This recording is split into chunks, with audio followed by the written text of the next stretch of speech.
Regina, since the movie has come out earlier in the fall, I know right from the first time it started screening, audiences just have this very emotional response to the film.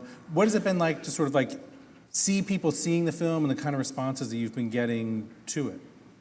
Oh, I mean, it's wonderful. I mean, I think you can't make this kind of movie and not hope that it elicits some sort of emotional response so that eventually, it would, provoke or cause change. I mean, I think change in thinking, change in perception is kind of, it's kind of a result that you feel, that makes you feel like what you did was, worthy on so many levels. So I think for people to come out and say, wow, and even for me when I watched it, I think I've gotten so used to seeing, you know,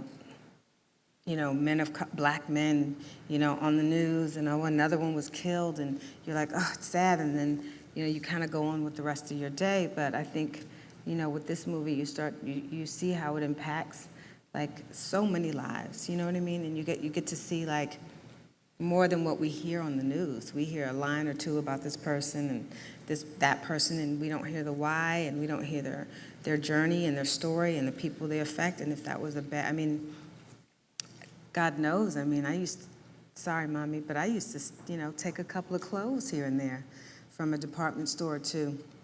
And there's a statute on that, so I can't be arrested. But you're young, you know what I mean? You're young and you make decisions that aren't always ideal. And they aren't always up to par sometimes with what your parents taught you. But it's kind of that testing of the boundaries. And I just think, if my life had been cut short, George would have suffered for sure. Mm-hmm. I mean, God knows who he would have cast. I mean, I know he would have cast in his other movies because he did. But in this one, no, but it go. No, I've forgotten about it. But but the truth is that there are lives lost in stories, and I think we do get, when things happen so often, we do become desensitized, and so I think a film like this reminds us that we can't just make this like, you know what I mean? That. And it's collectively, it's all of us. It's our thinking, our collective thinking about the issue has to change. So it's very important that people experience, whatever that feeling is, but that they experience it, and that it causes us to move in a direction where we don't have to see this, constantly.